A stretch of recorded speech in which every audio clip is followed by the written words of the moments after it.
Talofa lava, whakalofalahi atu, kia orana, and warm Pacific greetings to all of you beautiful viewers. You are watching the Pacific Health Talanoa show with Lorenzo and myself, Susana.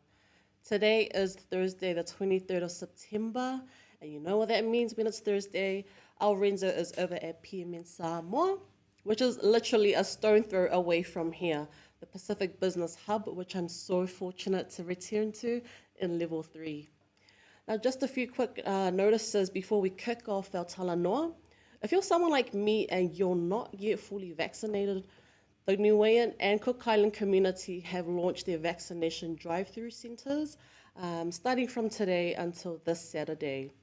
The Niuean Vaccination Drive-Through Centre is located at 15 Robertson Road, Favona in Mangere, and the Kuki Airani Vaccination Drive-Through is located at 7 Atiu Place, also in Mangere.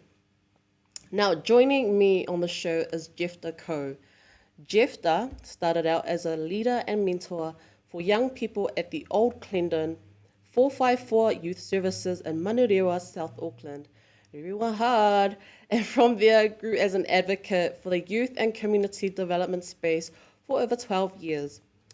While also being an underground activist, Jephtah is an experienced performing artist, actor, a key connector, and networker to many community initiatives. A son of the Efakasa Church and a son of South Auckland, Jephtah is now temporarily based in Waikato, where he is studying law. Hello, Falava Jephtah. Welcome to the show. Mahalo Sifua, Tarufa, thank you for having me. No worries. Now, Jephtah, can you tell us a bit about yourself? Yeah, I am New Zealand-born Samoan. I'm also part German and Tuvaluan, oldest of four kids, and yeah, born and bred in Manurewa, South Auckland. Unfortunately, we stayed Flatbush now because of the housing crisis, but it's all right. Yeah, so went to Alfriston College, did my studies there, did my, starting out at Cleaner 454 Youth Services. Started off as a volunteer, became a mentor, did a lot of other stuff, launching the youth council, but going in and out, doing a lot of stuff. And yeah, so yeah, I'm just another typical South Auckland boy, just trying to, continue on the journey that my parents have started for myself and respectfully other island parents that have came from the islands and paved the way for us. So just doing my part in the community like everyone else. So that's a bit about me, and I think I'll probably elaborate more. Uh, All good, all good. So, later Jephtah, on. what inspired you to get into youth? Uh, well, if I have to be honest, just struggling. Um, nobody likes struggling, but you know, uh, when you go through that experience, like everybody else, seeing people you love, like your dad, working some pretty hard jobs, and mom trying to hustle, so you get sick and tired of it. And then when you want to be successful without that much exposure to like the workforce and stuff, uh, you do realize you want to help other people. So at the same time, so that's kind of the segue they went to mentoring young people. It wasn't really my idea to go for it because young people kind of not really my forte, but realizing that they're kind of the future to help their families. So I'm like, cool. So that's how I kind of got into volunteering first, and then I ended up being a mentor through some mentors of mine who've kind of allowed me to share that method as well. Nice. I like that you pointed out about the struggles, especially as New Zealand-born Pacific Islanders.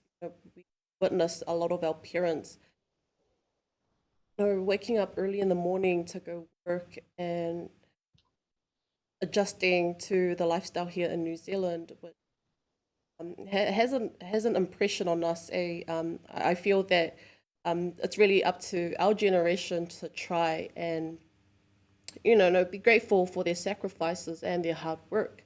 But Jephtah, Mm. besides youth mentoring, social activism is something that you are very passionate about. So can you share with us which social issue caught your attention to lead you into standing up against injustice?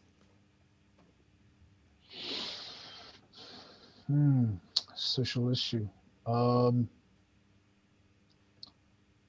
like if I have to be real honest, like if I was to like really dive back to when I was 17, there really wasn't a particular issue that I focused on. Like I know people, I mean, poverty would be a big one.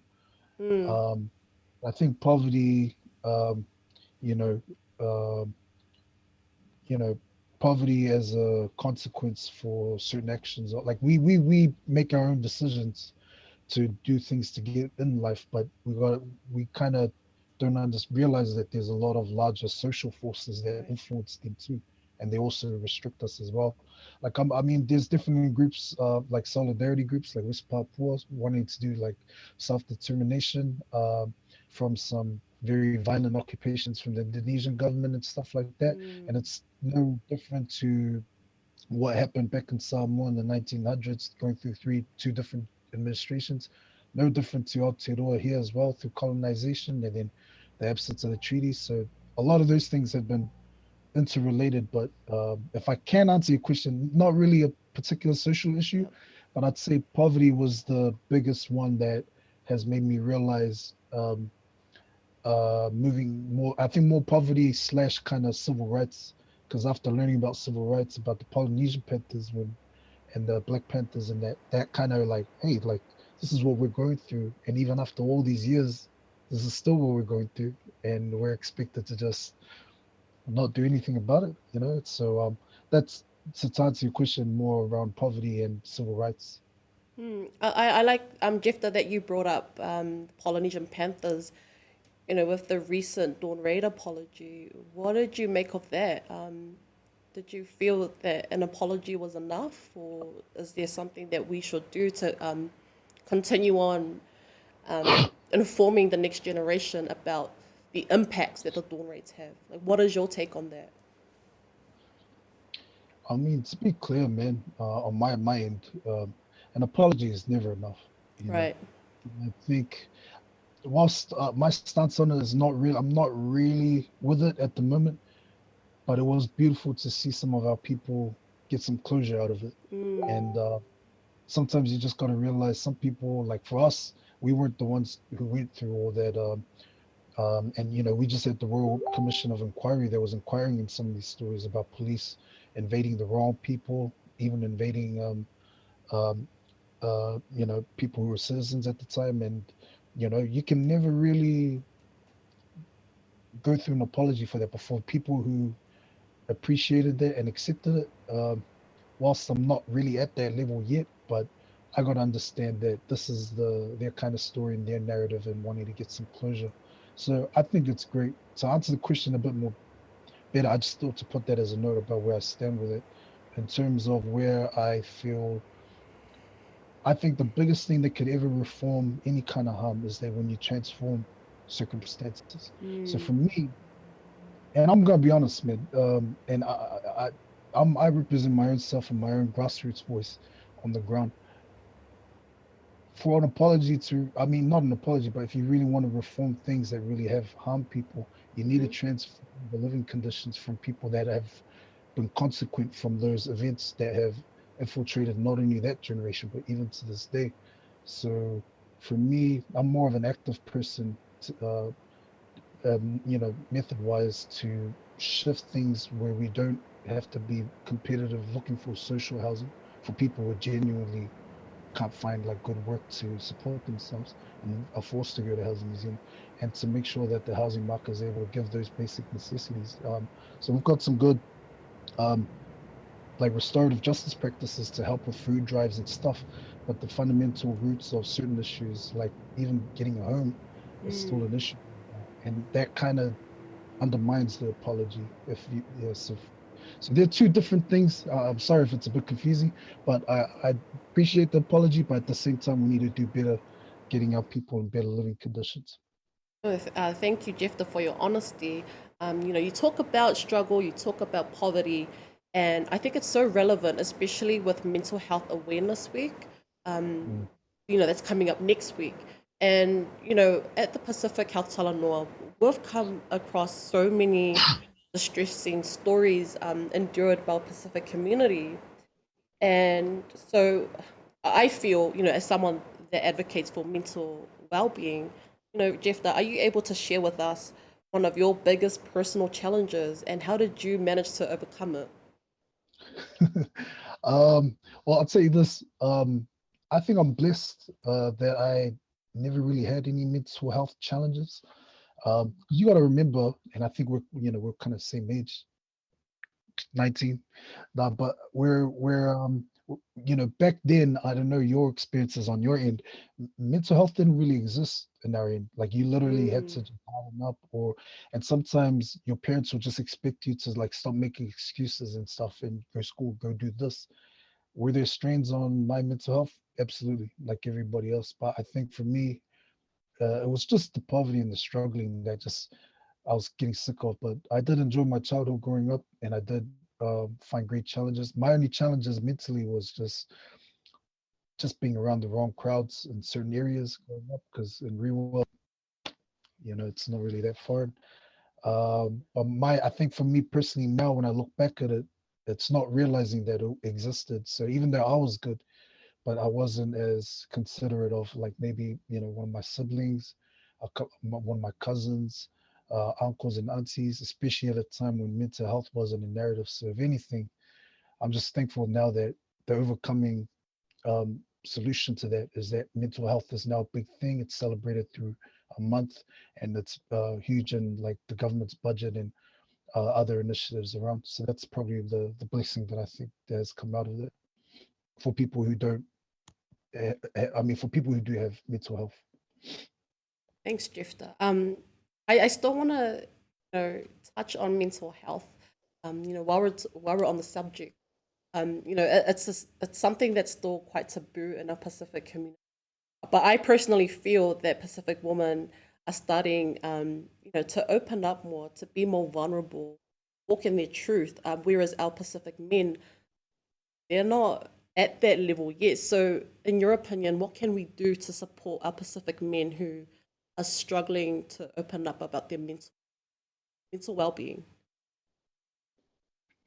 Yeah. I think just need more male role models, to be honest. Um, like I was surrounded by some real interesting guys, man. Some guys that just shouldn't have been in my life, but thank you, Lord, for bringing them in for character development. But I think male role models, just because I think right now there's a big like I've had to learn the hard way to learn to be more respectful to women myself. Like even small things like not swearing in front of them and being more appropriate with them, And for me, I got that from my own mentor, who was very good with his wife long term and all that. Shout out to Joe Collins. But Yeah, so for me, I've noticed now there's a group here. Shout out to A New Life, who are a group of young boys here in Waikato, and their role as is to kind of transform young men that when they leave the club, they're better fathers, better husbands, better brothers, nephews, etc. And I think the whole idea is just holding each other accountable. We can hold each other accountable, but not to the great degree that we should be. And part of it is quite limited because of the bro code, and some of us, like myself, who don't like to fling around, sleep around like with women and stuff. Um, and a lot of guys do have those tendencies, and it takes a better community of role models to build that, so that when they can have the choice to get in certain to a particular season in their life, they can then kind of broaden the scope of that kind of influence to other brothers. It's not great, but we've already made a good start. Shout out to the Brothers Keepers Facebook group chat. Awesome. Thanks, Jephtah, and shout out to Brothers Keepers as well. What other movements are you currently involved in? Yes. So, first off, movement for the Lord, man. Jesus Christ, my Savior. Just trying to do my part as a Christian. That's the first and foremost. Um, a new life, like I said, a young boys club over here. Uh, I, I'm officially involved in a lot of things, a few things. So there's, the law association here, which I give my time to help out. I mentor some of the young girls here as well, who are doing some stuff here. On top of that, from the Waikato, getting involved, networking with different groups. We're running a Rangatahi Youth Summit Obviously, COVID stopped that, so we're waiting to get together around that. So there's not necessarily a particular um, organization, but they are through relationships where they've allowed us to come on, and they like the idea that, oh, so you're not part of a group, but you're wanting to get involved. So they've been doing that as well. I'm also part of the West Papua Aotearoa Action Group, so solidarity group, having good talks with Nanai Mahuta as the head of Ministry of Foreign Affairs to kind of have some kind of mediation about the atrocities that's happening in West Papua currently. So if you can, keep Victor Yemu in your prayers because he's just been taken to hospital after being beaten up or whatever happened to him in jail. Sorry, I just had to be honest about that. So those are the kind of movements that I've been involved in from the top of my head. And I'm also part of a Future Youth Community Trust, which there's a team of us from back in South Auckland that we're still Mm. carrying on despite my education here in Waikato.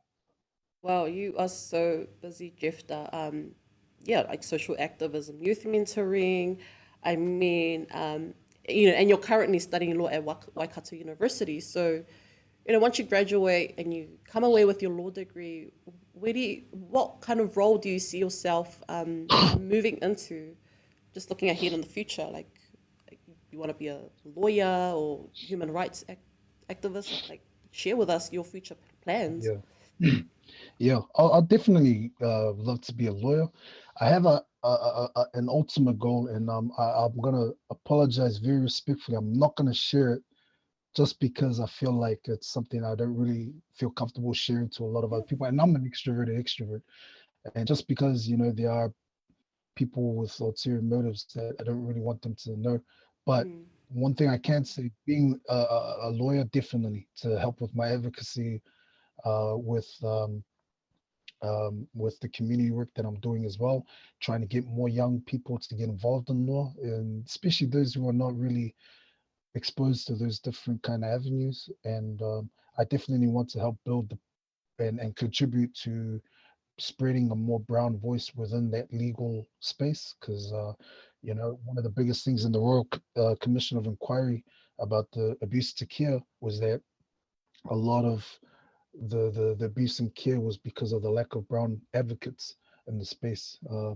So that's something I'd love to contribute my time to post study, as well as paying off those hefty student loans. And then, yeah, just continue doing a few other things of volunteering as well as my church. Awesome. Thanks, Jephtah. So um, we're almost, finishing up with our Talanoa. But what message do you have for people who are struggling at the moment, especially with this current pandemic? Um, I mean, I think for me personally, my own experience revolves around like I'm good when I'm by myself. I spent 3 weeks on my own phone because I didn't have a device to do my assignments during lockdown. But I think just learning to appreciate and being secure in yourself. At the end of the day, nobody's gonna have your back more than yourself, and I think you gotta really be strong enough to be in good spaces where you can be yourself and still be that in very vulnerable spaces and even spaces around. And I think the most underrated voice that's always like that is women. And I think us men need to be more.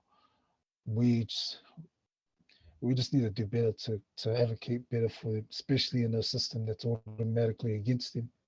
And I can testify that watching my mom as a Pacific woman working in finance, especially in white space. So for me, just uh, being true to yourself, really being secure in yourself, and then not being afraid to do the right thing when nobody else is doing it. But that comes down from you being really true and secure in yourself. So healing, that's probably the best thing I could say. I've never really went through that myself, but one thing that I love is that I'm good being me, and I think that's what people need to do as well, as much as they think they do, but they need to keep working on that, and I'll be praying as well to help them with that. Except for Thank Queensland supported. Thank you so much, Jeffta. That was really beautiful. As I always say when I'm on the show with Lorenzo, it's so important to believe in yourself. So I'm I'm really happy that that the message that you've shared to our viewers is to be true to yourself. But anyways, thank you so much for joining me on the Pacific Health Talanoa show. Ladies and gentlemen, that was Jephtah Coe. He is a youth mentor, social activist, and a law student at Waikato University. Mau. Thank you. Thank you.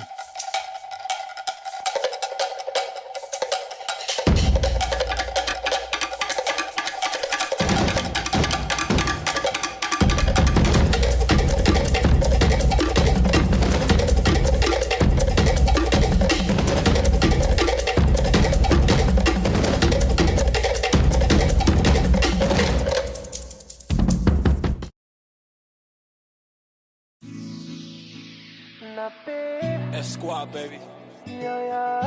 Rex, J. Sands. Let's go.